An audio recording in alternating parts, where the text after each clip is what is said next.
আসসালামু আলাইকুম সুপ্রিয় শিক্ষার্থীবৃন্দ, আশা করি ভালো আছো। আজ আমরা এসেছি এসএসসি অ্যাকাউন্টিং এর একটি এক্সক্লুসিভ ভিডিও ক্লাস নিয়ে। তো আজকে আমাদের আলোচ্য বিষয় হচ্ছে এসএসসি অ্যাকাউন্টিং এর সেকেন্ড চ্যাপ্টার ট্রানজ্যাকশন অর্থাৎ লেনদেন। আজ আমরা লেনদেনের কিছু গুরুত্বপূর্ণ এমসিকিউ শিখব যা বিগত বোর্ডে এসেছে।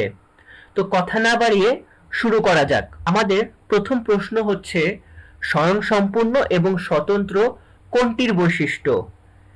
প্রথম অপশন হচ্ছে লেনদেন। লেনদেন কি স্বয়ংসম্পূর্ণ এবং স্বতন্ত্র? উত্তর হচ্ছে হ্যাঁ, লেনদেন স্বয়ংসম্পূর্ণ এবং স্বতন্ত্র। তাহলে বাকি অপশনগুলো কেন স্বয়ংসম্পূর্ণ এবং স্বতন্ত্র না, চলো আমরা জেনে নেই। আমাদের দ্বিতীয় অপশনে বলা আছে জাবেদা। জাবেদা কেন স্বয়ংসম্পূর্ণ এবং স্বতন্ত্র না? কারণ হচ্ছে জাবেদা তৈরি হয় লেনদেনের মাধ্যমে, অর্থাৎ লেনদেন থেকেই জাবেদা তৈরি হয়, তাই লেনদেন দুঃখিত জাবেদা স্বয়ংসম্পূর্ণ এবং স্বতন্ত্র না। আমাদের তৃতীয় অপশন হচ্ছে খতিয়ান। খতিয়ান কি স্বয়ংসম্পূর্ণ এবং স্বতন্ত্র? উত্তর হচ্ছে না, কারণ খতিয়ান তৈরি হয় জাবেদা থেকে। আমাদের চতুর্থ অপশন হচ্ছে হিসাব। হিসাব কি স্বয়ংসম্পূর্ণ এবং স্বতন্ত্র? উত্তর হচ্ছে না, কারণ হিসাব তৈরি হয় খতিয়ানের জের থেকে। তাই আমাদের প্রথম প্রশ্নের উত্তর হচ্ছে ক, লেনদেন। এবার দ্বিতীয় প্রশ্ন শুরু করা যাক। দ্বিতীয় প্রশ্নে বলা হয়েছে আসবাবপত্রের অবচয় ৩,০০০ টাকা কোন ধরনের লেনদেন? অপশন কতে বলা আছে বকেয়া। যেহেতু অবচয় কোনো নগদ অর্থের মাধ্যমে লেনদেন হয় না, তাই এখানে বকেয়া হওয়ার কোনো অপশন নাই, তাই প্রথম অপশন হবে না। আমাদের দ্বিতীয় অপশন হচ্ছে নগদ। অবচয় কোনো নগদ লেনদেন নয়, তাই দ্বিতীয় অপশনও হবে না। এখানে তৃতীয় অপশনে বলা আছে দৃশ্যমান। অবচয় দৃশ্যমান না, কারণ অবচয় আমরা দেখতে পাই না, তাই তৃতীয় অপশনও হবে না। তাই অবশিষ্ট রইল একটি অপশন ঘ, অদৃশ্যমান। তাই দ্বিতীয় প্রশ্নের উত্তর হবে ঘ, অদৃশ্যমান। আসবাবপত্রের অবচয় ৩,০০০ টাকা কোন ধরনের লেনদেন? উত্তর হবে ঘ, অদৃশ্যমান। এবার তৃতীয় প্রশ্নে আসা যাক। তৃতীয় প্রশ্নে বলা আছে দায় ও মালিকানা সত্ত্ব হ্রাস পাবে কখন? এখানে প্রথম অপশনে বলা আছে মোট সম্পদ বাড়লে। মোট সম্পদ বাড়লে আমরা জানি মালিকানা সত্ত্ব বৃদ্ধি পায়, মালিকানা সত্ত্ব হ্রাস পায় না, সুতরাং প্রথম অপশন হবে না। দ্বিতীয় অপশনে বলা আছে মোট সম্পদ কমলে। আমরা জানি মোট সম্পদ কমলে মালিকানা সত্ত্ব হ্রাস পায়, সুতরাং দ্বিতীয় অপশন হতে পারে। তৃতীয় অপশনে বলা আছে মালিকানা সত্ত্ব বাড়লে। একই সাথে একটি লেনদেন বাড়তে এবং কমতে পারে না, তাই মালিকানা সত্ত্ব বাড়লে মালিকানা সত্ত্ব কখনো হ্রাস পায় না, সুতরাং তৃতীয় অপশনটি ভুল। চতুর্থ অপশনে বলা আছে মালিকানা সত্ত্ব কমলে। মালিকানা সত্ত্ব কমলে আমরা জানি সম্পদ হ্রাস পায়, কখনো দায় হ্রাস পায় না, সুতরাং চতুর্থ অপশনটিও ভুল। তাই তৃতীয় প্রশ্নের উত্তর হচ্ছে মোট সম্পদ কমলে। দায় ও মালিকানা সত্ত্ব হ্রাস পাবে কখন? উত্তর হচ্ছে খ, মোট সম্পদ কমলে। চতুর্থ প্রশ্নে বলা হয়েছে a equal to l plus E হলে এখানে ই এর বর্ধিত রূপ কোনটি? আমরা জানি ই এর বর্ধিত রূপ হচ্ছে E equal to C plus R minus E X minus D.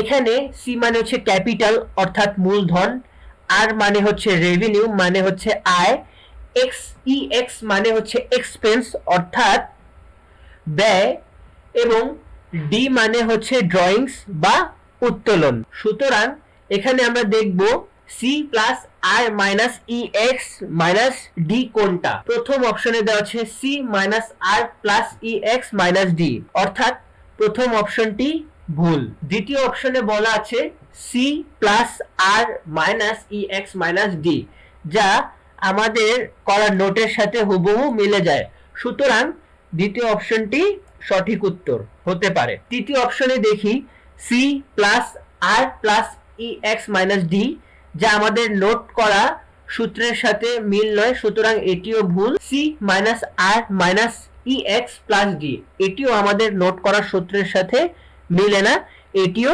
ভুল। সুতরাং আমাদের চতুর্থ প্রশ্নের উত্তর হচ্ছে খ, C plus R minus E X minus D, যা আমাদের নোট করা সূত্রের সাথে মিলে যায়। এবার পঞ্চম প্রশ্নে আসা যাক। ধারে আসবাবপত্র ক্রয় 10,000 টাকা, হিসাব সমীকরণে প্রভাবিত হবে কোনটি? যেহেতু ধারে আসবাবপত্র ক্রয় করা হয়েছে, আসবাবপত্র ক্রয় করা হলে আমাদের সম্পদ বৃদ্ধি পায়, আর সম্পদ মানে হচ্ছে অ্যাসেট, অর্থাৎ এ বৃদ্ধি পায়। আর যেহেতু ধারে ক্রয় করা হয়েছে, সুতরাং আমাদের দায়ও বৃদ্ধি পেয়েছে। সুতরাং আমাদের এ এবং এল, এল মানে হচ্ছে লাইবিলিটিস, লাইবিলিটিস মানে হচ্ছে দায়। সুতরাং আমাদের এ এবং এল বৃদ্ধি পেয়েছে। এখানে আমাদের প্রথম অপশনে দেওয়া আছে এ এবং এল বৃদ্ধি। এবার পঞ্চম প্রশ্নে আসা যাক। ধারে আসবাবপত্র ক্রয় 10,000 টাকা, হিসাব সমীকরণে কোনটি প্রভাবিত হবে? আমাদের প্রথম অপশন হচ্ছে এ ও এল বৃদ্ধি।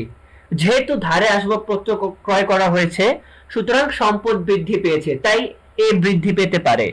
এবং যেহেতু ধারে ক্রয় করা হয়েছে, তাই দায় বৃদ্ধি পেয়েছে, আর দায় মানে হচ্ছে লাইবিলিটিস, আর লাইবিলিটিস এর শর্ট ফর্ম হচ্ছে এল, সুতরাং দায়ও বৃদ্ধি পেয়েছে। সুতরাং আমাদের প্রথম অপশন হতে পারে। দ্বিতীয় অপশনে বলা আছে এ ও এল হ্রাস। এ মানে হচ্ছে সম্পদ, এল মানে হচ্ছে দায়। যেহেতু আমাদের ধারে আসবাবপত্র ক্রয় করা হয়েছে, তাই আমাদের সম্পদ বৃদ্ধি পেয়েছে। যেহেতু সম্পদ বৃদ্ধি পেয়েছে, সেক্ষেত্রে এ বৃদ্ধি পাবে। সুতরাং এখানেই প্রমাণিত হয় আমাদের দ্বিতীয় অপশনটি ভুল। এ এবং আমাদের তৃতীয় অপশনে আছে এ ও ই হ্রাস। এখানে আমাদের এ বৃদ্ধি পেয়েছে, যেহেতু আমি আসবাবপত্র ক্রয় করেছি, তাই আমাদের সম্পদ বৃদ্ধি পেয়েছে, তাই এ বৃদ্ধি পেয়েছে। এখানে এ ও ই হ্রাস বলা হয়েছে, সুতরাং আমাদের তৃতীয় অপশনটিও ভুল। এখানে চতুর্থ অপশনে বলা আছে এ ও ই বৃদ্ধি। এখানে এ বৃদ্ধি পেয়েছে, তবে ই বৃদ্ধি পায়নি, কারণ আমাদের ধারে ক্রয় করা হয়েছে, আর ধারে ক্রয়ের মাধ্যমে আমাদের দায় বৃদ্ধি পেয়েছে। সুতরাং এ ও এল বৃদ্ধি হয়েছে, ই বৃদ্ধি হয় নাই। সুতরাং আমাদের পঞ্চম প্রশ্নের উত্তর হচ্ছে এ ও এল বৃদ্ধি। ধারে আসবাবপত্র ক্রয় 10,000 টাকা, হিসাব সমীকরণে প্রভাবিত হবে কোনটি? এ ও এল বৃদ্ধি। ষষ্ঠ প্রশ্নে আসা যাক। ক্রয় বিক্রয়ের প্রামাণ্য দলিল কোনটি? প্রথম অপশনে দেওয়া আছে চালান। হ্যাঁ, চালান ক্রয় বিক্রয়ের প্রামাণ্য দলিল হতে পারে। এবার আমরা দেখি বাকি অপশনগুলো কেন ক্রয় বিক্রয়ের প্রামাণ্য দলিল না। আমাদের দ্বিতীয় অপশনে দেওয়া আছে বিল ও ক্যাশ মেমো।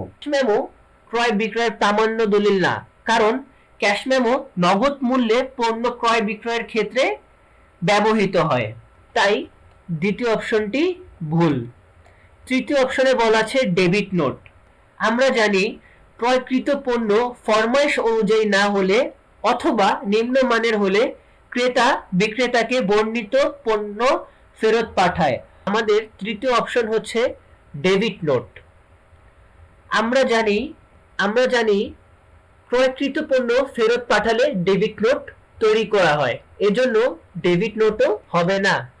আমাদের চতুর্থ অপশন হচ্ছে ক্রেডিট নোট। আমরা জানি বিক্রিত পণ্য ফেরত আসলে ক্রেডিট নোট তৈরি করা হয়, সুতরাং এটিও ক্রয় বিক্রয়ের প্রামাণ্য দলিল নয়। আমরা বলতে পারি ক্রয় বিক্রয়ের প্রামাণ্য দলিল হচ্ছে চালান। চলুন এবার উত্তরগুলো মিলিয়ে নেওয়া যাক। প্রথম প্রশ্ন হচ্ছে স্বয়ংসম্পূর্ণ এবং স্বতন্ত্র বৈশিষ্ট্য কোনটির? অপশন ক লেনদেন। দ্বিতীয় প্রশ্ন হচ্ছে আসবাবপত্রের অপচয় 3,000 টাকা কোন ধরনের লেনদেন? উত্তর হচ্ছে অদৃশ্যমান। তৃতীয় প্রশ্ন হচ্ছে দায় ও মালিকানা সত্ত্ব হ্রাস পাবে কখন? উত্তর হচ্ছে খ মোট সম্পদ কমলে। চতুর্থ প্রশ্ন হচ্ছে এ equal to L plus E হলে এখানে ই এর বর্ধিত রূপ কোনটি? সি। উত্তর হচ্ছে খ C plus R minus E X minus D. প্রশ্ন 5 ধারে আসবাবপত্র ক্রয় 10,000 টাকা হিসাব সমীকরণে প্রভাবিত হবে কোনটি?